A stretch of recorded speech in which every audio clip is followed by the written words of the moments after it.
Top 5 Ghosts Caught on Tape. Closed Door. Ang unang video natin ngayong gabi ay nanggaling sa Reddit. Ayon sa nagpost, siya ay nakatira sa bahay na pinaniniwalaan niyang haunted. Kasama niya ang dalawang roommate at ang kanyang pusa sa bahay. Nagsimulang magkaroon ng pagpaparamdam sa bahay noong 2023 nang makita niyang kusang nagbubukas sara ang pinto sa kusina. Isang beses habang nagmemeryenda siya, ito ang nangyari.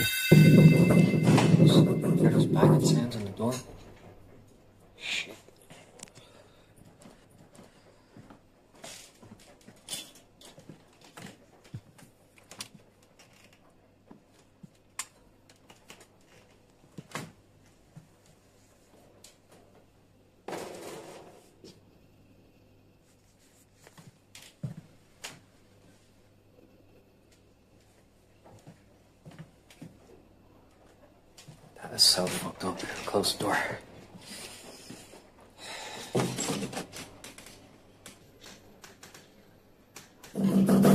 Doors are ringing again.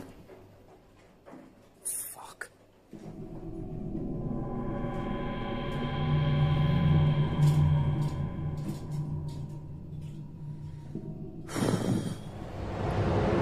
May maririnig kang pagkatok sa pinto. Malakas at alam mong may puwersa ang pagkatok at ang mas nakakapagtaka pa. Matapos na huminto ang pagkatok ay kusa na lang bumukas ang pinto ng mag-isa. Ngunit nang buksan niya ang pinto, wala naman siyang nakita. Tiningnan din niya ang ilang lugar na maaaring panggalingan ng ingay pero wala pa din siyang makita. Pagbalik nga niya sa kusina, hindi pa siya nagtatagal dito ay bigla na lang ding bumalik ang katok na kanyang naririnig. At katulad nga ng nauna, pagkatapos nun ay bumukas muli ang pinto ng mag-isa. Ayon sa kanya, wala siyang kasama sa bahay nung araw na yon. Pero naniniwala ba kayo na hindi gawa-gawa ang nakunan niya sa camera? Ikaw na ang humusga. Jefferson Hotel. Ang Jefferson Hotel ay kilala bilang isa sa pinaka-haunted na hotel sa Amerika. Marami nang nag-check-in sa hotel at bawat isa sa kanila ay may kanya-kanyang baon ng nakakatakot na kwento na naranasan nila mismo dito. Nito lang September 22, may dalawa silang guest ang nakastay sa room 19. Sila ay nag-check-in para mag-imbestiga ng mga paranormal dito. Lumabas ang dalawa sa kwarto ng alas 12 ng madaling araw para ikutin at puntahan ang iba pang haunted spot sa hotel. At eto ang nangyari. Some guests that were staying with us in room 19. You can see them leaving right now. They're headed downstairs to investigate a different room. Well, I got a trigger for this event, so I open it up and look and notice, that they're walking off. Well, something caught my eye on the right side of their door as they were walking off, so I zoom into it, and you can see a little head. Looks like down, let me zoom in. Down at the bottom there, you can kind of see it pop up there. And it almost looks like it's on the outside of the door because the shadow kind of covers the wood on the outside of the door. Goes down and then pops back out and goes down and out. So I was like, okay, that's really weird. Zoom back out. It took about 20 seconds. That was 2:07:30. Makikita mo ang dalawa na lumabas mula sa kwarto nila para mag-imbestiga. Ngunit hindi pa nga sila nakakalayo. May kakaiba nang nangyari. Napansin ng staff sa hotel ang paglabas ng anino sa kwartong pinanggalingan ng dalawa. Malinaw mong makikita ang ulo ng anino.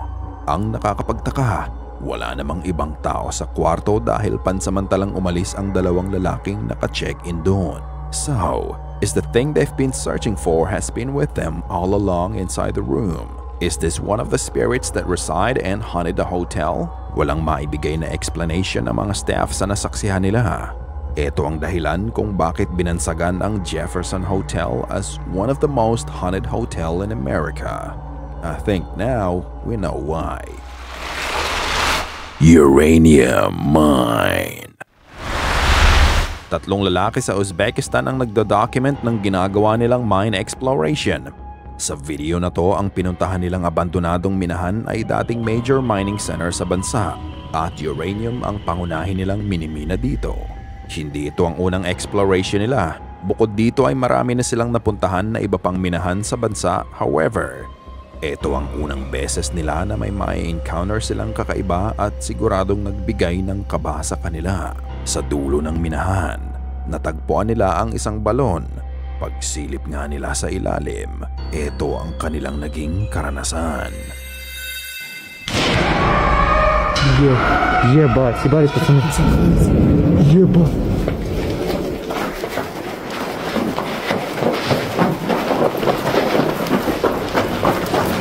Nang silipin ng grupo ang ilalim ng balon, nakakabinging tinig ng babae ang maririnig. Ang iyak nito ay umalingaw-ngaw sa buong minahan. Bukod sa pag-iyak, may maririnig ka din na tunog ng bakal na inihampas sa semento. Kung ang minahan ay matagal nang abandonado, maaari nga kayang naligaw lang ang babaeng narinig nila dito at aksidenteng nahulog sa balon.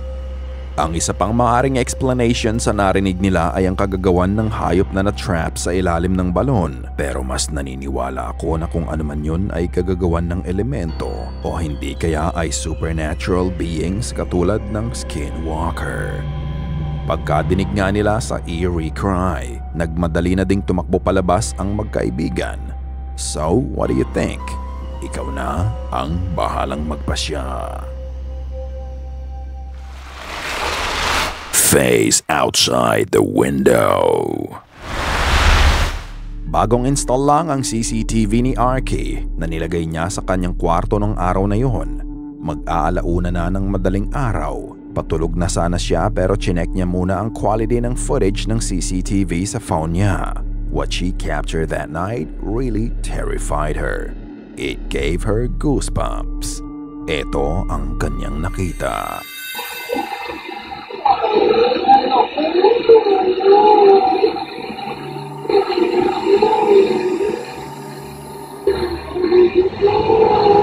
Lagpas alas 11:30 ng gabi, she was just cuddling her dog Zoe. Ngunit sa labas ng bintana, isang mabilis na puting linya ang biglang lumabas at matapos nito ay nabuo ang isang nakakatakot na mukha at dahan-dahan din itong nawala.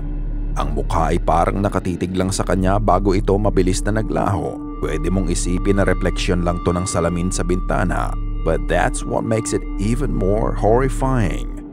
Ang parte ng bintana na yun ay walang salamin dahil yun ay ang frame para lagyan ng aircon. Kaya kung anuman ang nabuong mukha ay nanggaling sa labas ng bahay nila.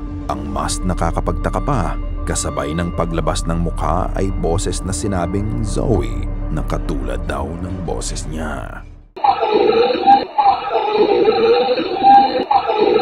Pero kung titignan mong mabuti, hindi naman siya nagsasalita sa video.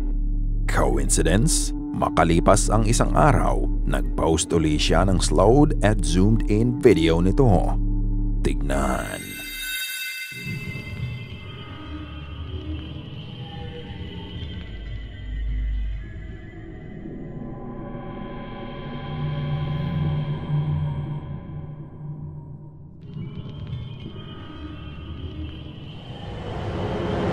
Sa pagkakataong ito, mas malinaw nating makikita ang mukha bago ito nawala at maging isang linya ng puting ilaw. Makikita mo ang mata, ilong at bibig nito. Siguro pagkatapos nito, hindi na siya muli pang mag-check ng CCTV footage sa gabi. Ano sa tingin nyo ang nakuna niya sa camera? Ikaw na ang humusga. Abandoned church. It was just a casual day. Pablo and his dog Draco were walking in the woods when they suddenly spotted an old abandoned church in the middle of nowhere. Lumang-luma na ito at napapaligiran ito ng matataas na damo at malalaking puno. Naglakad sila sa direksyon ng simbahan at nakita nila ang isang hagdan sa gilid nito, patungo sa second floor, ang choir loft ng simbahan. Bueno, por fin encontramos la iglesia con mi colega Draco, abandonada por los jesuitas. Y bueno, vamos a ver si es verdad el mito que está embrujado. Draco. Sino lo que es del medio del monte. ¿Qué pasó? Vamos por acá.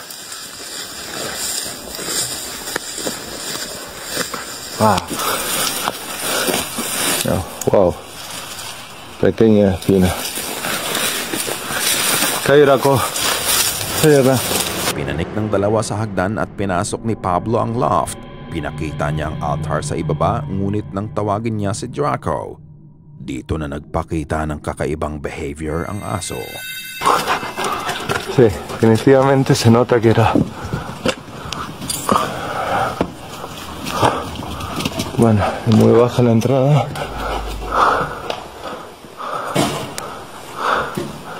Wow.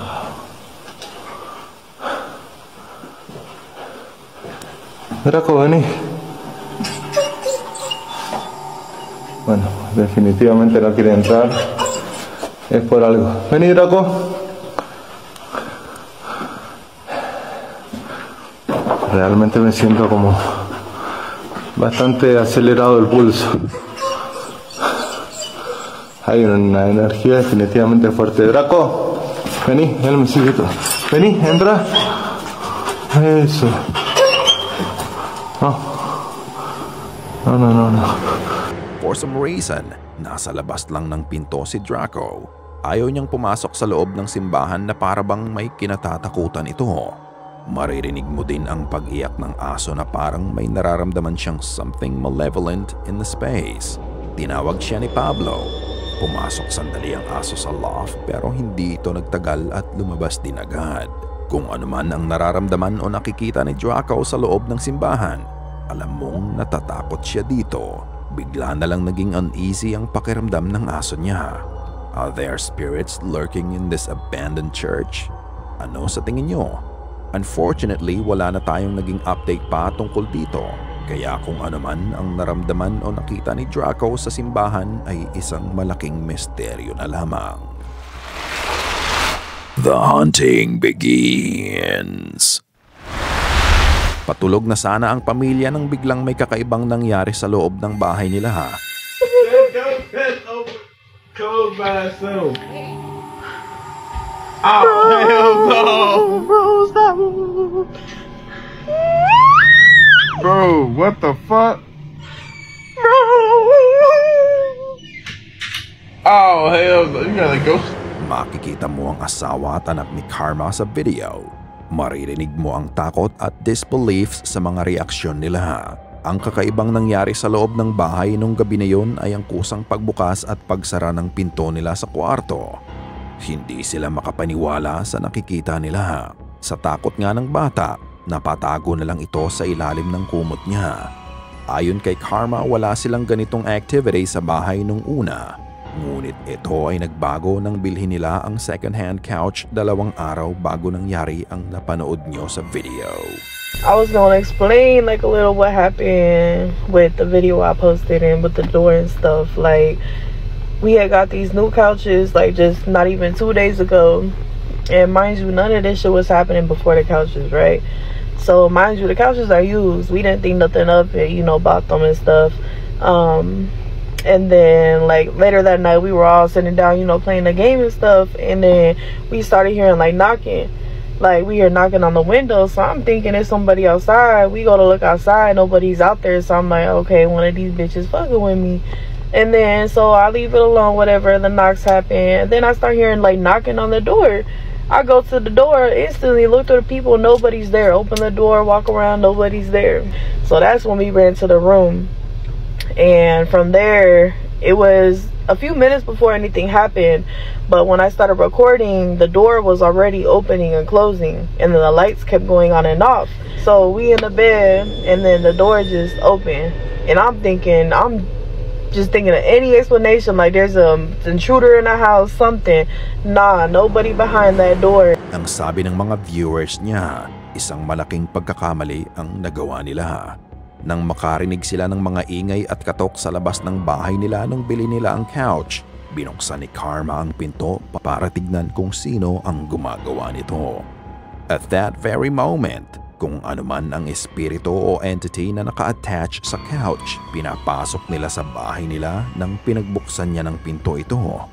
At dahil nga nakapasok na to sa tahanan nila, nagsimula na nga itong gambalain sila. Are they now experiencing the initial stage of haunting, which is manifestation? Ano sa tingin mo? Katulad ng dati, nasa inyo pa din ang pagpapasya. Ikaw na ang bahalang humusga. Sana ay kinilabutan ka sa mga video na aming itinampok ngayong gabi. Kung may nais kang ibahagi ay bukas ang aming email na goosebumpstopstories@gmail.com at Facebook page. Check out our TikTok page na din at goosebumpstop5. At kung hindi ka pa nakasubscribe at nakalike sa channel at video na ito, gawin mo na. Kung nais mong walang nilalang na bumisita sa'yo mamayang gabi.